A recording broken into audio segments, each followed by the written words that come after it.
Boa noite para todo mundo. Uma alegria estar aqui no Suave Caminho. Tudo bem? Tudo jóia? Encontrando e reencontrando corações amigos, fazendo novas amizades. Márcio falou comigo numa das mensagens. Traz a família toda. Poliana já está escalada para ler sempre. Acho que daqui a pouco está chegando mais alguém aí.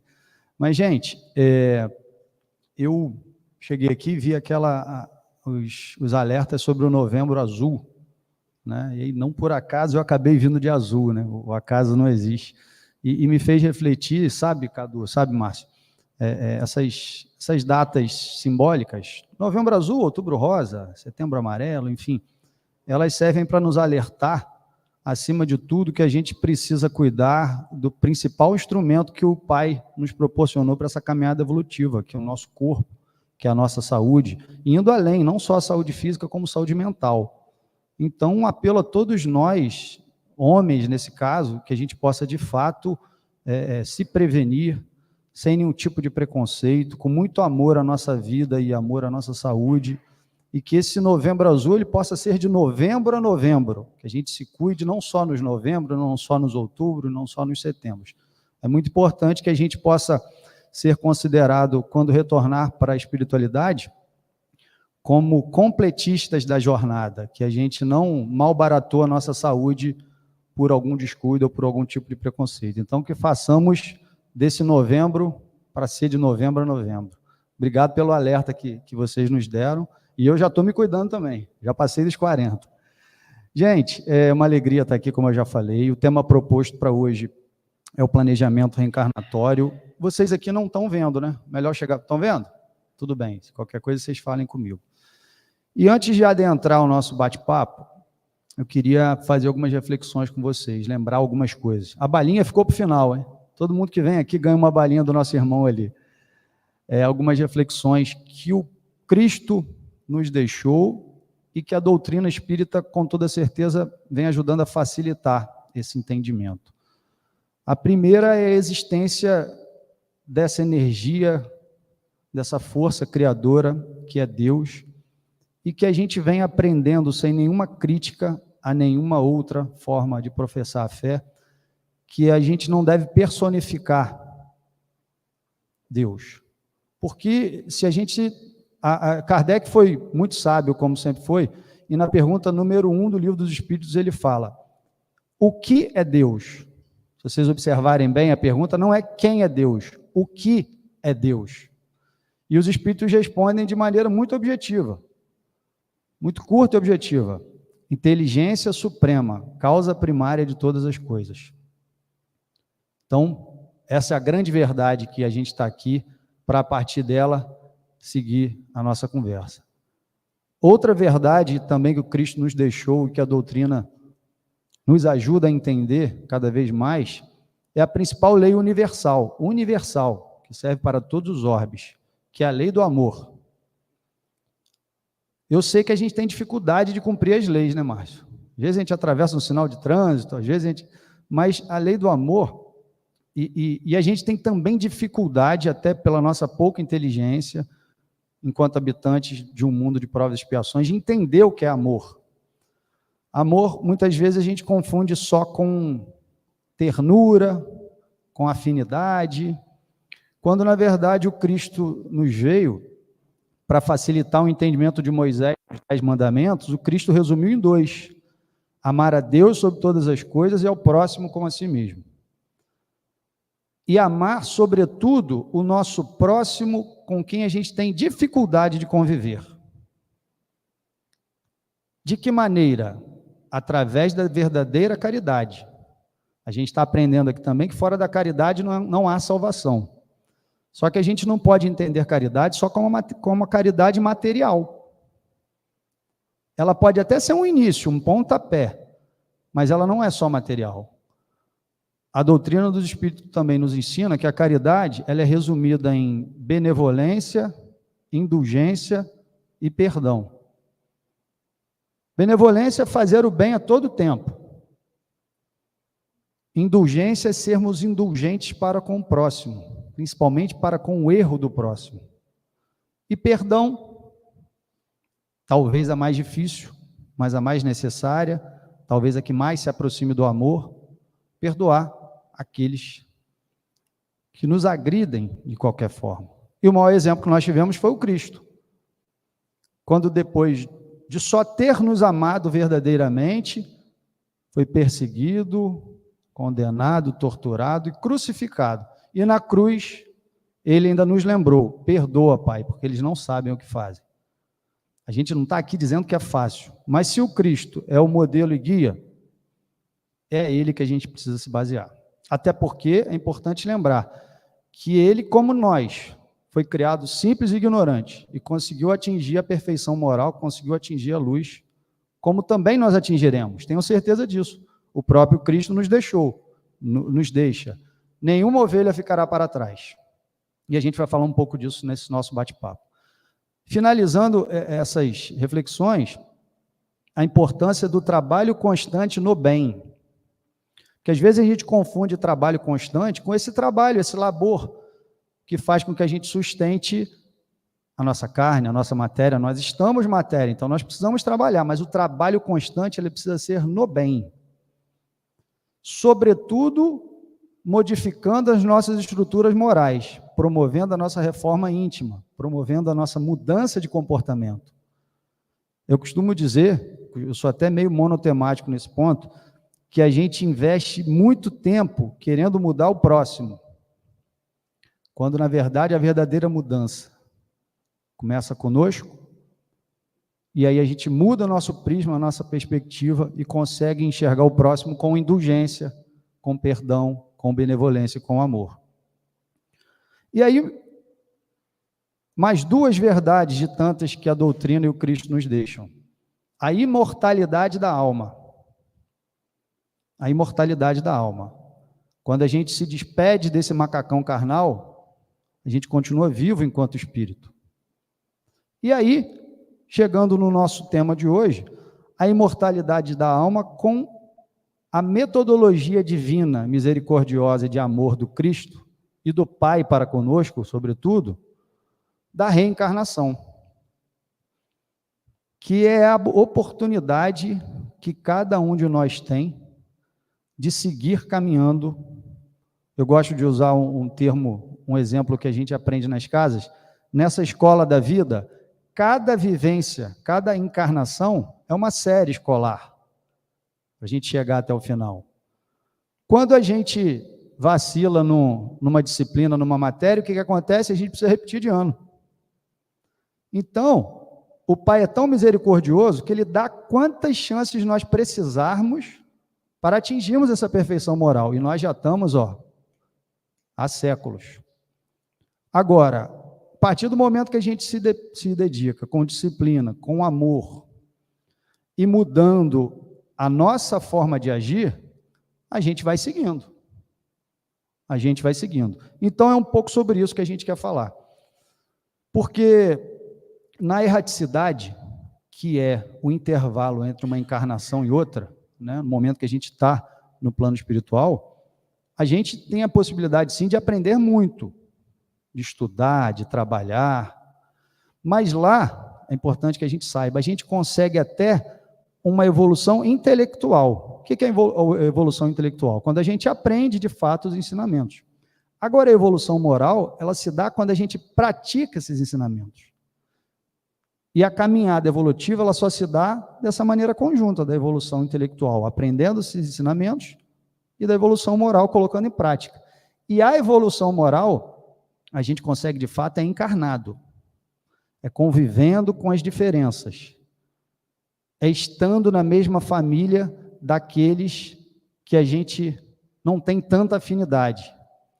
E aí que vem uma das provas da misericórdia de Deus. Através da reencarnação, nós somos irmãos, pais e filhos, muitas vezes daqueles que nós temos muitas dificuldades no passado.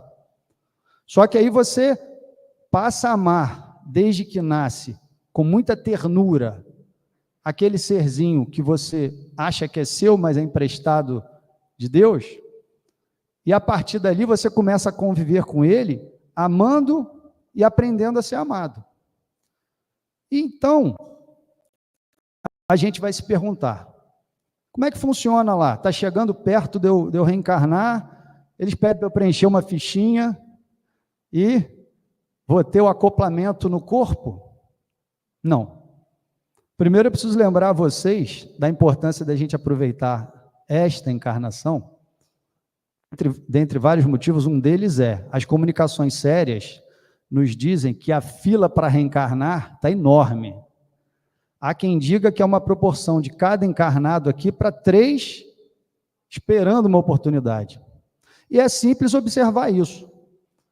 Não só pela transição planetária, que talvez nós estejamos tendo a última oportunidade de estarmos encarnados na Terra até completar essa transição da regeneração, e aqueles que não estiverem alinhados a nível de vibrações, não voltarão mais a encarnar aqui, a acompanhar a evolução da Terra, mas também porque as famílias estão diminuindo.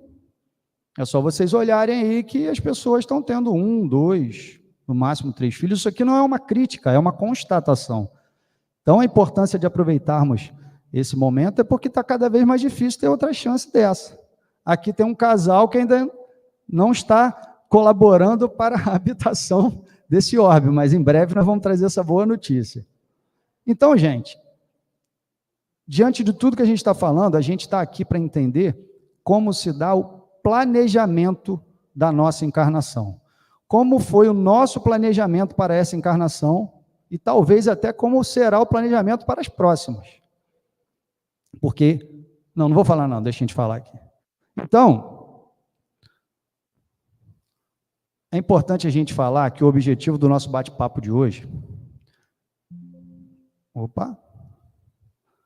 é refletir na finalidade de nossa caminhada, refletir nos paraquês de nossa caminhada, e não nos porquês. É muito natural que cada um de nós, quando se depara com uma dificuldade, e são muitas, são diárias, a gente sempre se pergunta por que que isso está acontecendo com a gente, não é verdade?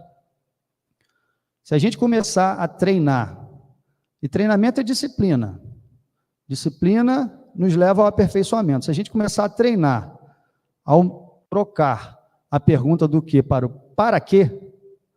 Para que isso está acontecendo comigo, com a gente, com a minha família, com a casa espírita que eu frequento, a gente começa a mudar o ponto de vista daquela questão. A gente começa a, com muita dificuldade, às vezes com muita dor, identificar que o para quê é para o nosso aprendizado. Até porque, se a gente aprendeu, a gente passa pelas próximas questões, pelos próximos problemas com mais tranquilidade. Então, o objetivo é esse.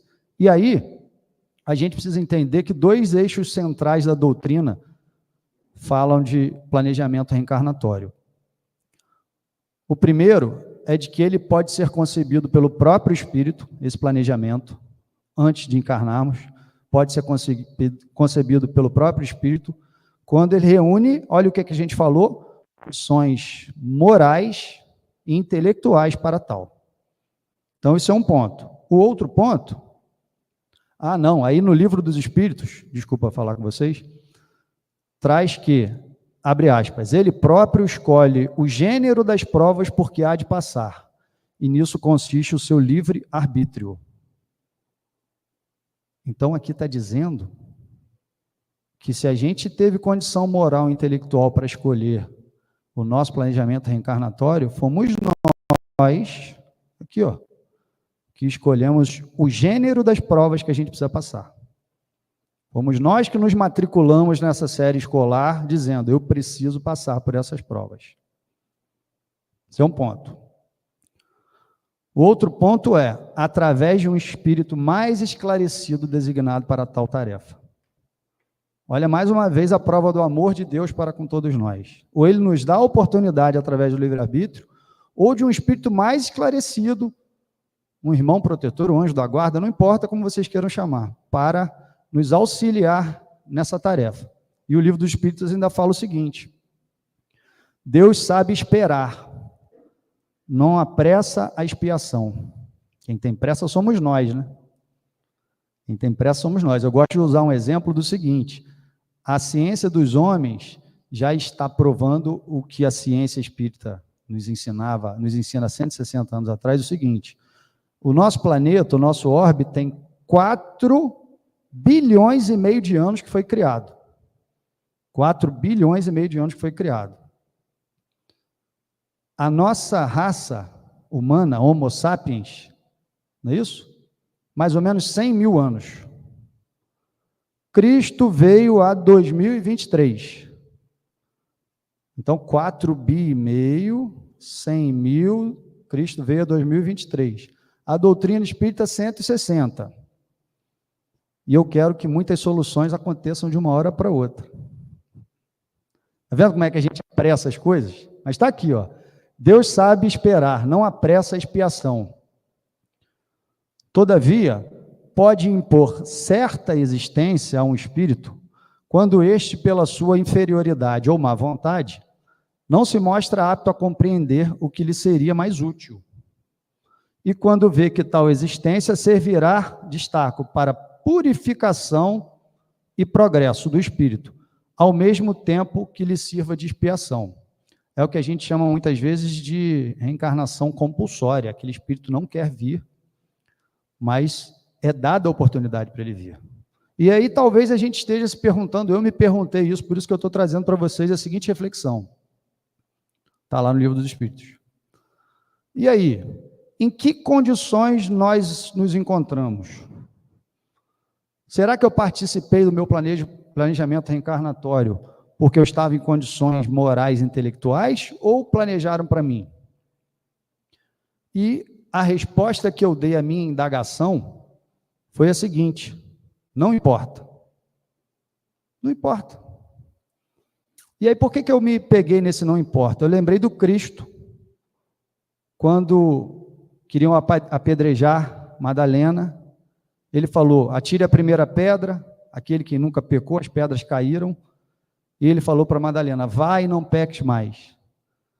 Então não importa se a gente estava em condições morais ou se planejaram para a gente. O que importa é o que nós faremos a partir de agora adiante. Até porque, meus irmãos, na mesma série escolar, todos nós estamos. Todos nós estamos. Um com mais facilidade em tal matéria, outro em outro, mas todos estamos na mesma série escolar. Porque nós estamos habitando um mundo de provas e expiações. E aí a gente consegue entender aquele irmão, aquela irmã que estão aqui em missão.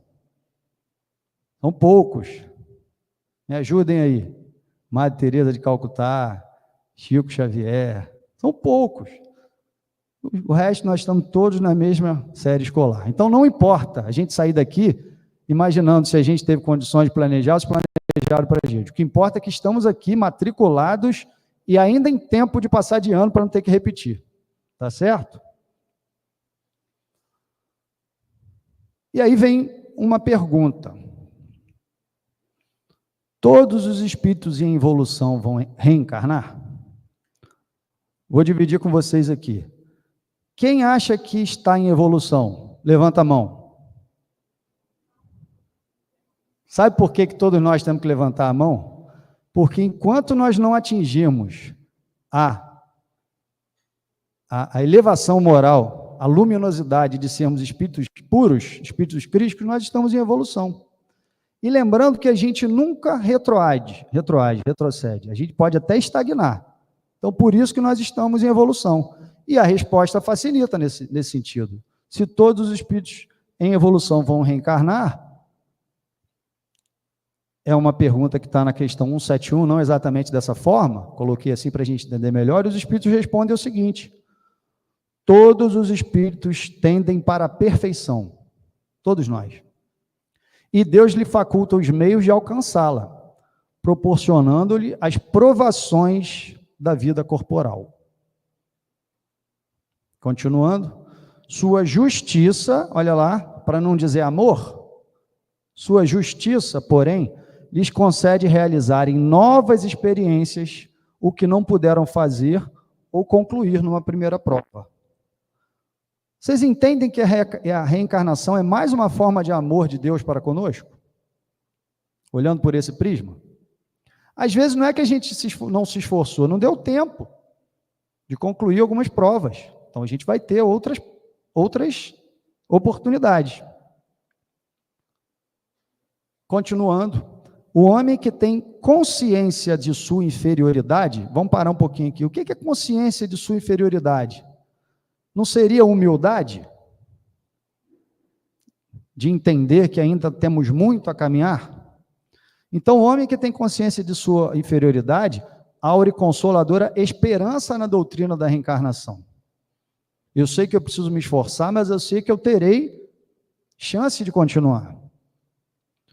E se crê na justiça de Deus, não pode contar que venha achar-se para sempre em pé de igualdade com os que mais fizeram do que ele. Foi o que a gente falou aqui dos missionários. A gente não está no mesmo pé de igualdade dele. Nós aqui estamos todos iguais. Acreditando vocês ou não, entendendo vocês, estamos todos iguais. Agora, achar que esses missionários estão aqui para nos ajudar, para serem exemplos para a gente. Mas eles já estão no patamar superior. Existe uma comunicação muito séria que dá conta que o Dr. Bezerra de Menezes já havia sido convidado para habitar mundos superiores. Mas ele respondeu, e a gente acredita nisso, que enquanto houver dor e sofrimento na terra, ele aqui estará para continuar essa caminhada, nos auxiliando através dos seus trabalhadores e da sua falange. Sustém-no, porém, e lhe reanima a coragem, olha o que a gente precisa muitas vezes, a coragem, a ideia de que aquela inferioridade não o deserda eternamente do supremo bem, e que mediante novos esforços nossos, dado-lhe será conquistá-lo. E aí, esse último parágrafo aqui, é para aqueles irmãos e aquelas irmãs que já estão há mais tempo aqui na Terra. Quando eu digo há mais tempo na Terra, é nessa encarnação, porque nós, enquanto espíritos, somos milenares. Muitas vezes, aquele irmão que já chegou numa determinada idade, embora a vida na Terra está ganhando estatisticamente cada vez mais tempo, acha que não tem mais tempo de angariar um degrau moral a mais, um conhecimento. E aqui é o seguinte, quem é que ao cabo da sua carreira não deplora ver tão tarde ganho uma experiência de que já não pode mais tirar proveito? Nossa, eu cheguei a determinada idade, só aprendi isso na determinada idade. Entretanto, essa experiência tardia não fica perdida. O espírito a utilizará em nova existência.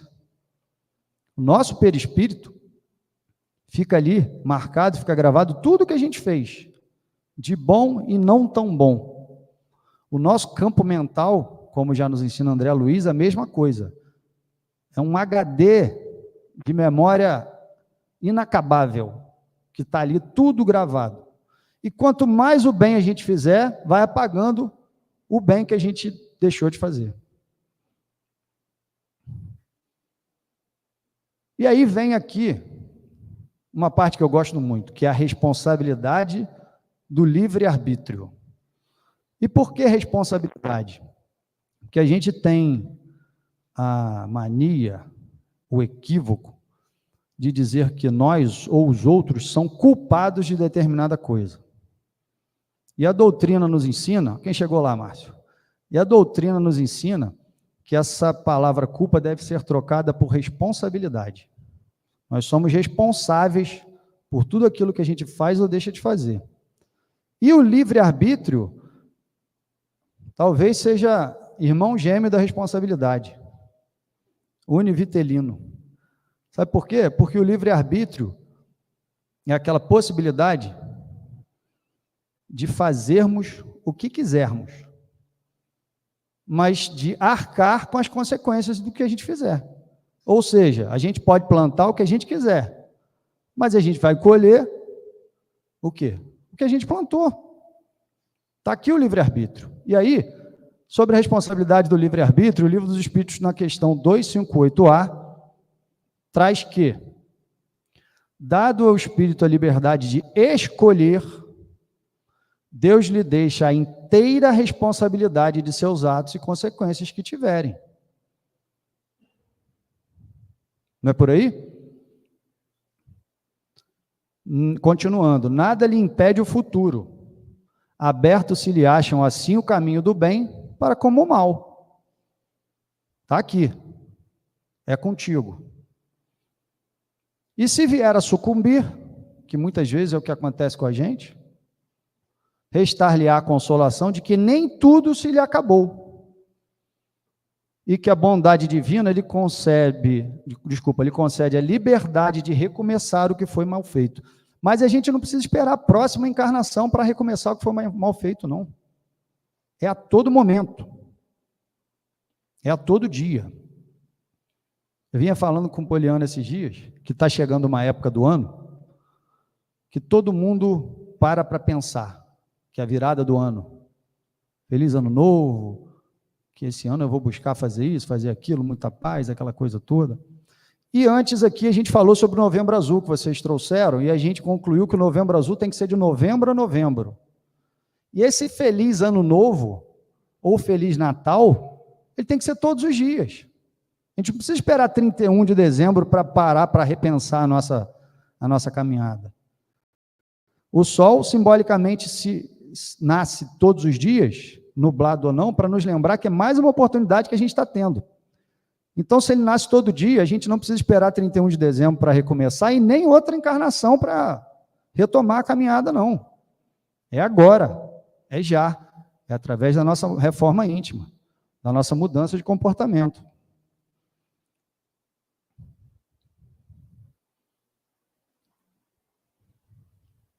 Tá certo. E aí vem, já que a gente está entendendo a nossa responsabilidade do livre-arbítrio no nosso planejamento reencarnatório, eu trouxe uma dúvida minha que talvez seja de vocês. Nós escolhemos todos os detalhes do nosso planejamento reencarnatório? Todos? Será, Márcio?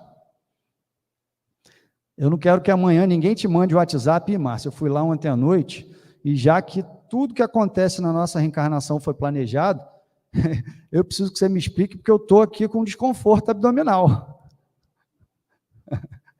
Márcio vai responder, não, minha irmã, acho que você abusou na feijoada, tem nada a ver com planejamento reencarnatório, não. Não, Márcio, mas eu já estou assim tem um tempo. Estou assim tem um tempo. Não, então você precisa ver quais estão sendo os seus hábitos para saber o que está acontecendo. Evangelho segundo o Espiritismo, causas atuais e causas anteriores das aflições. Nem tudo foi nosso planejamento reencarnatório. Às vezes a gente que não está se alimentando bem, a gente que não está cuidando do nosso macacão carnal. Mas aí, aproveitando o exemplo e mudando um pouquinho. Não, Márcio. Desconforto, o médico que me acompanha, depois de muitos exames, fechou um diagnóstico e disse que eu vou ter que aprender a conviver com ele a minha vida toda, porque é uma condição genética que me faz ficar assim. Condição genética. Já nasci com isso. Então, talvez, vamos ver. Entenderam, né? Escolhemos todos os detalhes do nosso planejamento reencarnatório? Livro dos Espíritos, questão 259. A gente está se baseando tudo aqui no Livro dos Espíritos e depois algumas outras obras. Escolhestes apenas o gênero das provações, o gênero. As particularidades correm por conta da posição em que vos achais. Muitas vezes, para não dizer todas, são consequência das vossas próprias ações, do nosso livre arbítrio. É nossa responsabilidade. Escolhendo, por exemplo, olha que exemplo interessante o livro nos traz. Escolhendo, por exemplo, nascer entre malfeitores, e não se tornar um. Sabia o espírito a que arrastamentos se expunha. Ignorava, porém, quais os atos que viria a praticar. Esses atos resultam do exercício da sua vontade, olha novamente aí, e do seu livre arbítrio. Vamos continuar. Nós temos garantias de cumprimento total desse planejamento que nós mesmos participamos? Ou um espírito superior fez para a gente? Livro dos Espíritos ainda, questão 261, certo que não.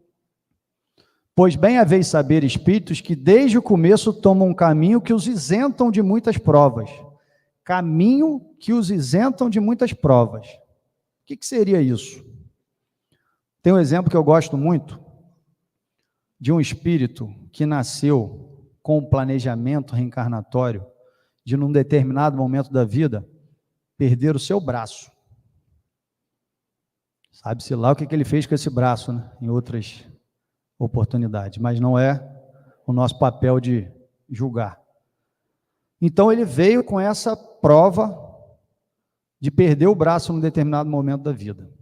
Mas, como a gente conversou no início, o trabalho constante dele no bem foi tão grande, ele amou tanto durante a vida, ele praticou a verdadeira caridade, ele perdoou, que ele se isentou de tantas provas e, ao invés de um braço, ele perdeu a falange de um dedo. Perdeu a falange de um dedo. Isso é só mais uma prova, de outro prisma, de que a gente pode, a todo caminho, mudar a nossa trajetória, se isentando das provas que a gente precisa passar. Porque a gente aprendeu, de fato, a amar, a perdoar, a fazer o bem. A gente aprendeu a modificar o nosso comportamento e não querendo modificar o do outro. Talvez a gente possa se colocar em condições de modificar o outro através do exemplo, e não do dedo apontado. Então está aqui a prova de que a gente pode sim se isentar de muitas provas. Aquele, porém, que se deixa arrastar para o mau caminho, olha o livre-arbítrio mal usado aí, corre todos os perigos que o inçam. Pode um espírito, por exemplo, pedir a riqueza e ser-lhe esta concedida. Vocês sabiam que a riqueza material é uma prova das mais duras? E aí, nós não estamos aqui desrespeitando qualquer um de nós que, através dos seus esforços, conquistou uma prosperidade material, conquistou o seu patrimônio, não é isso. Mas em que pessoa nós vamos nos transformar se a gente tiver conquistado determinada condição financeira? De que forma que a gente vai realizar a verdadeira caridade, que não é só a caridade moral? Isso vai fazer com que a gente tenha mais amor ao próximo ou que a gente se afaste do próximo e viva só para as coisas da matéria? Lá no Evangelho diz sobre gozos terrenos, e ali fala que Deus não condena os gozos terrenos, mas o abuso desses gozos. A gente não pode, através da fortuna material, sair dessa caminhada uma pessoa pior, moralmente falando. Por isso a riqueza é uma grande prova.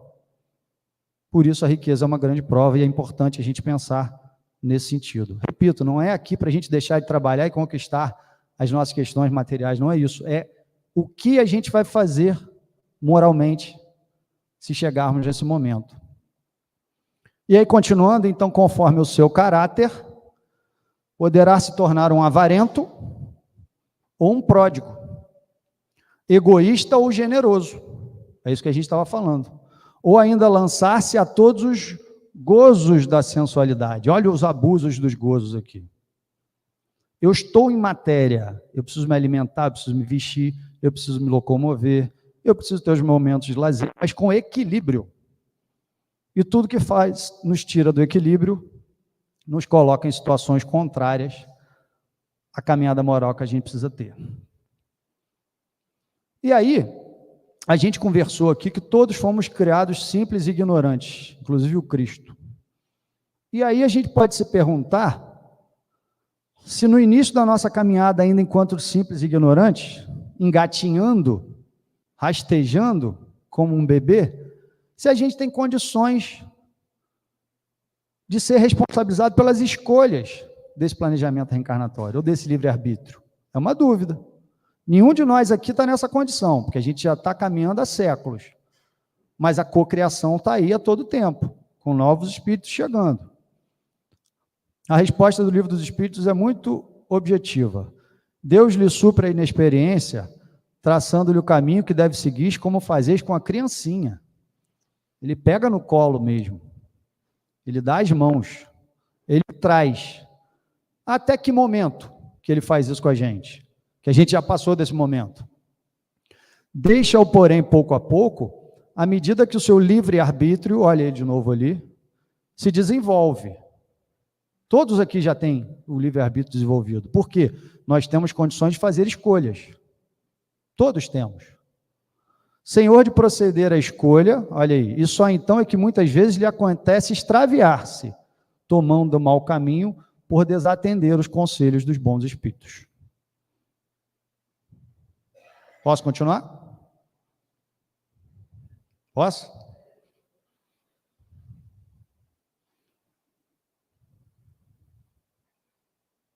E qual o momento preciso para iniciar o planejamento reencarnatório? É na erraticidade? Já é agora que eu começo a plantar para colher? Hoje, ali, nosso irmão respondeu. Hoje, o que a gente faz ou deixa de fazer reflete em toda a nossa caminhada. E nesse planejamento macro, que vai estar sempre nos acompanhando. O momento preciso para iniciar um planejamento reencarnatório é infinitamente variável de espírito para espírito, mas eu concordo contigo, meu irmão. Depende do grau do entendimento de cada um. E é esse entendimento que a gente precisa buscar, que é hoje, é agora. Sabe-se, por exemplo, olha só que interessante, para a gente aqui, que está buscando o entendimento da imortalidade da alma. Sabe-se, por exemplo, que o espírito leva mais tempo para fazer as escolhas das suas provas, quando acredita na eternidade das penas após a desencarnação. É uma responsabilidade maior acessar a informação, para não dizer a certeza da imortalidade da alma. Quanto mais nos é dado, muito será cobrado de quem muito está sendo dado. Quanto mais nos é dado informações, a partir do momento que a gente tem certeza de tudo que acontece, a gente é mais responsável ainda por determinada coisa. Lá no nosso lar, no filme e no livro, tem uma parte que André Luiz começa a perguntar muito, começa a indagar, e aí, se eu não me engano, foi o Clarence, o mentor, falou: André, não queira saber tudo agora, porque se você souber de muito, muito também vai ser cobrado. Então, quando a gente sabe da lei de ação e reação, que a gente planta, que a gente colhe exatamente o que a gente planta, isso responsabiliza tudo que a gente vai fazer. Eu sei o que vai acontecer. Mas que bom que a gente está tendo a responsabilidade de saber tantas verdades. É essa verdade que a gente precisa buscar a todo momento. A busca da verdade é fundamental. E o que nos motiva a fazer as escolhas das provações? Já está acabando aqui para a gente depois bater um papo em cima de um estudo de caso. O que será que nos motiva a fazer a escolha das nossas provações? Escolhemos as que podem servir de expiação, segundo a natureza das faltas. E a expiação, minhas irmãs e meus irmãos, ela nos faz adiantar mais rapidamente. Cada um de nós aqui, olhando internamente, consegue se identificar as suas provas mais difíceis e as suas expiações. E o que a gente precisa ter de certeza e esperança é que é isso que vai nos fazer adiantar mais rapidamente. Porque nós pedimos para passar por isso, muitas vezes imploramos, ou porque nós necessitamos passar por isso para aprender. Uns podem impor-se uma vida de misérias e privações, para tentar suportá-las com coragem. Olha que interessante isso aqui. Uma vida de misérias e provações para desenvolver a coragem, que ainda nos falta. Outros experimentaram, olha só o que a gente falou, as tentações da fortuna e do poder material, né? Bem mais perigosas pelo abuso e mau emprego que lhes pode dar e pelas mais paixões que desenvolvem. Eu sei que é muito difícil, mas todas as vezes que a gente se depara com uma notícia, eu não vou falar mais de um jornal não, porque hoje a gente não assiste mais jornal, hoje a gente recebe, quando chega o jornal de noite, a gente já sabe tudo o que aconteceu. Mas quando a gente se depara numa notícia que muitas vezes afeta diretamente a nós, e aquilo ali foi por conta de uma decisão, ou de uma ausência de decisão de alguém que tem poder, vocês sabem do que eu estou falando? Estou falando dos políticos, dos governantes.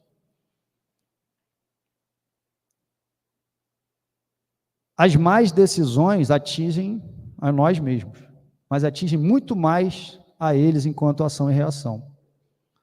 E qual é o nosso papel com enorme dificuldade? Orar por essas pessoas.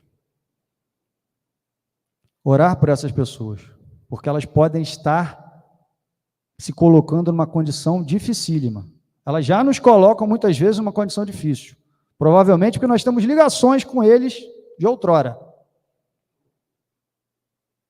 Não tenho dúvidas disso. Mas com muita dificuldade de se colocar em condições de orar por essas pessoas, a gente vai estar colaborando com eles e colaborando conosco também. Porque todas as vezes que a gente entra em prece, uma prece de verdade, a gente está vibrando na sintonia de espíritos superiores. E nós não estamos falando de perdão, nesse caso? Nós não estamos tentando perdoar aquele que está, de alguma forma, nos fazendo mal? É difícil, né? Mas é necessário. Na cruz, o Cristo já falou, perdoa, Pai, porque eles não sabem o que fazem. A gente pode repetir essa prece, que o que Cristo fez foi uma prece. Perdoa, Pai, porque eles não sabem o que fazem. Mas é vindo mesmo do coração, não é da boca para fora, não. Nós conversamos aqui já, há uns meses atrás, sobre a diferença de rezar e orar, né? Nós precisamos orar por essas pessoas. Vamos seguir. Outros, enfim, querem ser provados nas lutas que terão de sustentar no contato com o vício. Olha aí que prova, que expiação difícil. E aí eu queria que a gente ampliasse um pouquinho o olhar, de não achar que só que o vício são esses vícios que a gente conhece convencionais na sociedade. Do alcoolismo, seja das drogas, seja da compulsão alimentar. Talvez o maior vício hoje é o vício que a gente tem em criticar, julgar e condenar o próximo. Isso é um vício. A todo tempo eu estou querendo corrigir o outro, eu estou querendo identificar o erro no outro, esquecendo que eu só identifico no outro aquilo que eu tenho também, na minha mente, no meu coração. Então não vamos achar que os vícios são só os vícios convencionais, não. É o vício de condenar, de criticar e de julgar. E tantos outros. Tomar cuidado com o vício do celular, que nos tira a atenção do que a gente deve fazer. Enfim, cada um de nós precisa identificar em nós mesmos essas dificuldades, esses vícios. Agora nós vamos caminhar para falar de algumas obras que aprofundam o tema do planejamento reencarnatório e depois finalizar com um estudo de caso verdadeiro para a gente tentar identificar um pouco do que a gente conversou. Opa, acho que eu passei. Acho que deu problema aqui. Obras que aprofundam o tema. E a vida continua, André Luiz e Chico, com certeza tem aqui na livraria e na biblioteca, mas se não tiver na internet, tem tudo e de graça. Essa obra fala da existência de um instituto de serviço para reencarnação no plano espiritual. Instituto de Serviço para Reencarnação no plano espiritual. Com uma enorme, mas é enorme mesmo, quantidade de espíritos profissionais, geneticistas da biologia e da física. Porque se a gente escolhe a natureza das provas que a gente precisa passar, muitas vezes a gente precisa vir com a configuração genética e física para essas provas. Olha o trabalho que a gente dá para a espiritualidade para depois não aproveitar a oportunidade. Estão percebendo? E esses geneticistas da biologia e da física, de todas as profissões que eles continuam no plano espiritual, colaborando com todos os detalhes, para que venhamos em todas as condições físicas, familiares e geográficas. É por isso que a gente está aprendendo aqui que nós estamos na nossa melhor versão. Morando e trabalhando, a gente tem que trabalhar, convivendo com quem a gente tem que conviver e com as características físicas que a gente precisa vir. Não quer dizer que a gente não vai cortar o cabelo, fazer a barba, né, ficar um pouquinho mais apresentável, mas a gente passou por esse instituto aqui, tenho certeza disso. Nosso Lar, que, enfim, é um dos que mais fala, mas também fala lá do Ministério do Auxílio, leiam lá o Nosso Lar. Memórias de um Suicida, Ivone do Amaral Pereira, fala da colônia correcional de Maria de Nazaré, isso mesmo, Maria, mãe de Jesus. Esse espírito de uma envergadura moral enorme. Vocês imaginam a envergadura moral de Maria que deu a luz ao Cristo? Vocês já pararam para pensar nisso?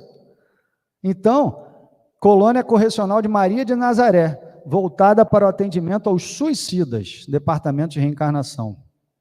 Lembrando que, segundo os exemplos de André Luiz, suicidas não são só aqueles que tiram sua vida abruptamente.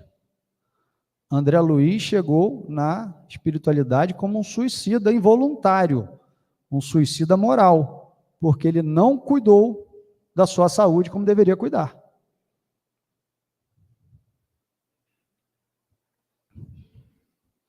Missionários da Luz, que fala também, talvez fale, é o que mais vai falar aqui de planejamento reencarnatório.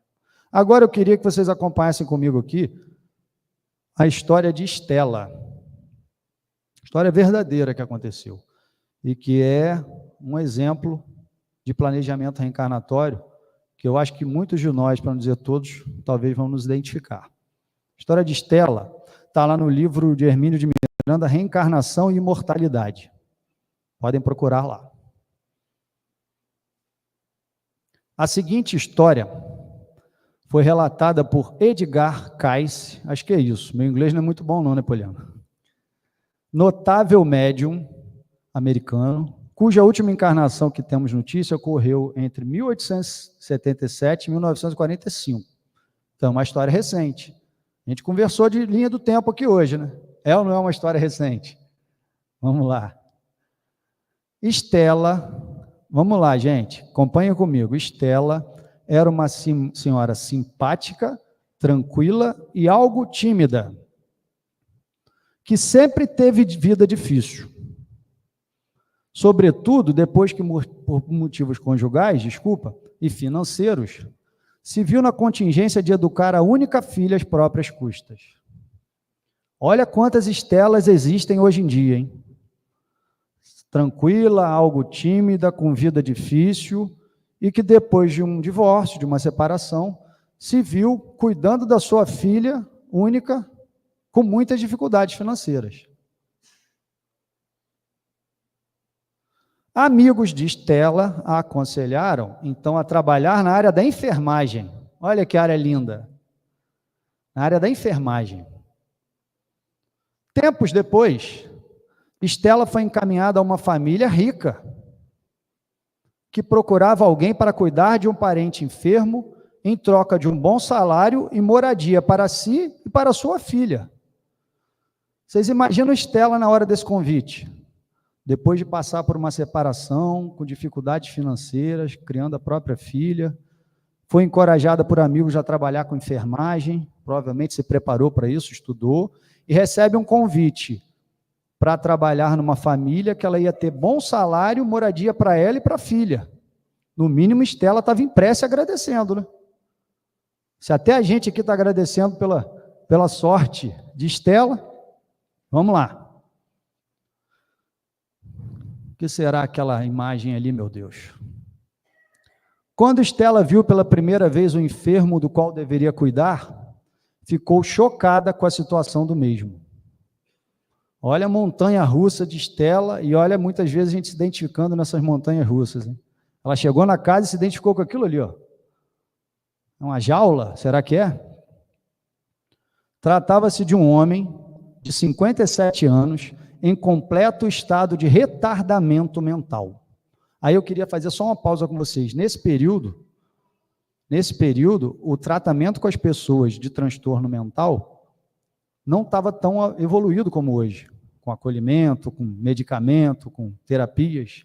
Então, olha só como é que estava essa pessoa. Enjaulada como muitos eram antes da reforma psiquiátrica. Sua cama era cercada por uma jaula de ferro. O doente ficava a maior parte do tempo sentado, rasgando a roupa que lhe vestiam.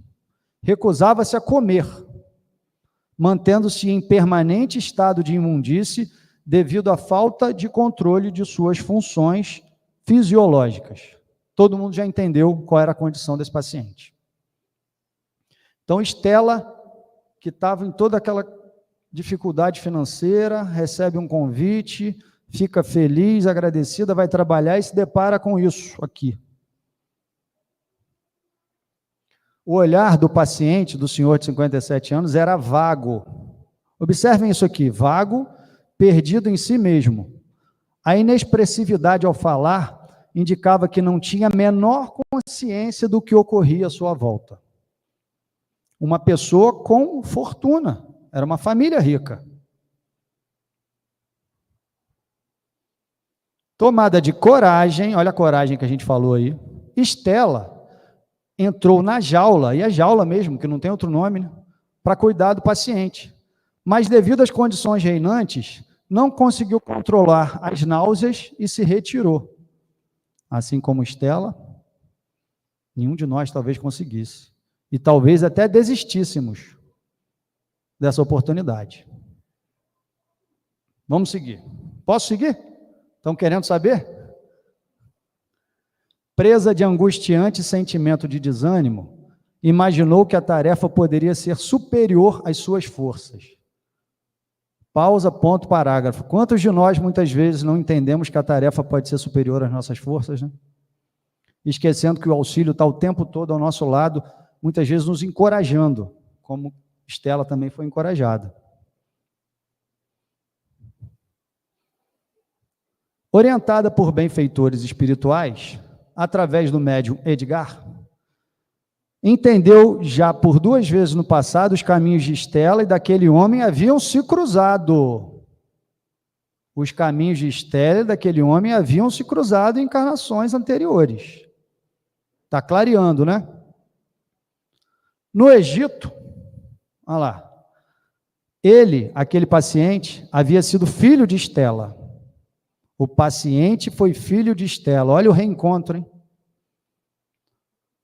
O asco que ora sentia por ele, no entanto, provinha de uma existência no Oriente Médio, no qual ele, o paciente, era um rico filântropo, e que, no entanto, levava uma vida de devassidão, numa espécie de harém, onde praticava abusos de toda sorte. Estela fora, então, uma das infelizes que tinham de se submeter aos seus caprichos. Olha aí o paciente de Estela, que foi filho dela no Egito, e que foi lá o responsável pelo harém, onde ela sofria abusos de toda sorte. Olha a misericórdia divina promovendo esse reencontro, e não tenham dúvida, planejaram esse reencontro. As suas reencarnações foram planejadas, sejam por eles mesmos, ou sejam por espíritos que os querem muito bem. Não é isso que a gente tem falado aqui? Continuando.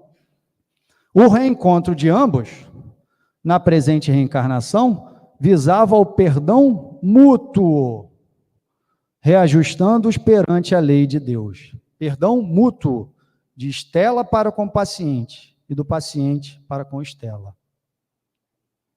Olha as oportunidades que a gente está tendo de perdão. E a gente não precisa ter uma comunicação confirmando com Estela para ter certeza do compromisso que a gente tem de perdoar. Muitas vezes sem ser perdoado, mas perdoar. Não é isso que fala a oração de São Francisco? Perdoar que ser perdoado, compreender que ser compreendido. Está terminando. Estela foi também esclarecida pelo médium Edgar, que se soubesse agir com afeto tem a ver com amor, gente? Tudo, né? Se ela soubesse agir com afeto, o doente responderia aos seus cuidados. Cabia-lhe, portanto, aprender a amar, olha aí o amor, a lei universal que a gente falou, amar o enfermo, disposta a reparar o passado desditoso. Então, Estela teve a oportunidade de saber tudo o que estava acontecendo e receber a orientação que a gente recebe a todo tempo e finge que não está ouvindo, de amar.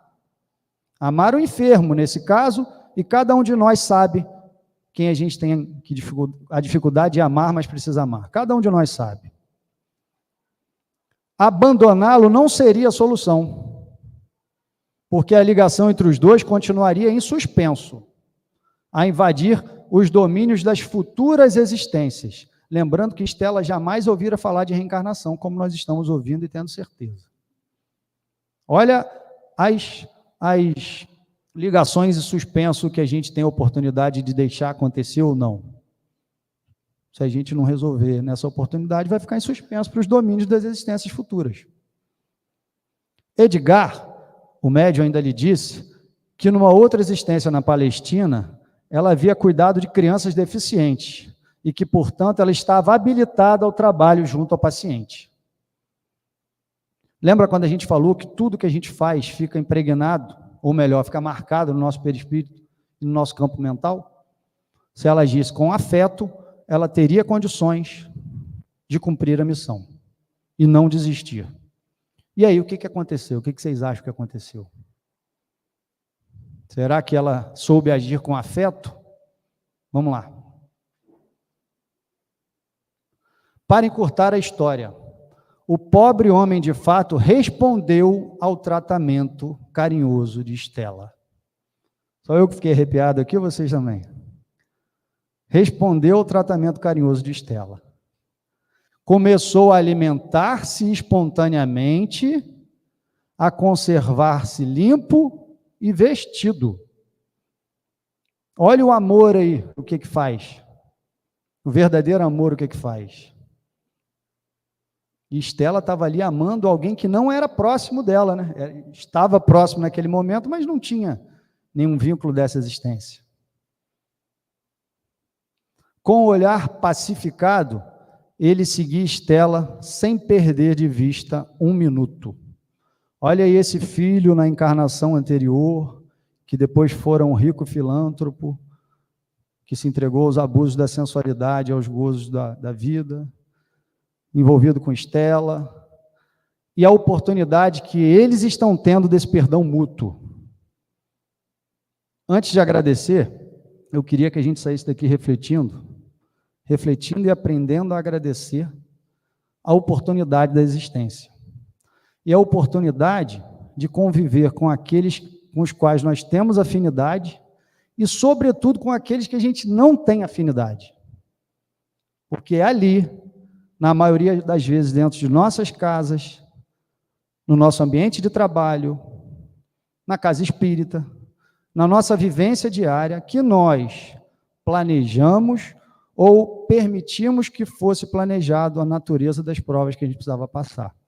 E que a gente não perca a oportunidade de resolver essas questões, porque senão as ligações ficarão em suspenso e nós levaremos para outras vivências dessa nossa vida que é eterna. Muito obrigado pela oportunidade que vocês estão me dando, pela escuta, por essa troca de vibrações, e que a gente saia daqui com a certeza de que a oportunidade é agora, o momento é agora, e que nós vamos conseguir, porque o amparo está a todo momento ao nosso lado. Obrigado, gente.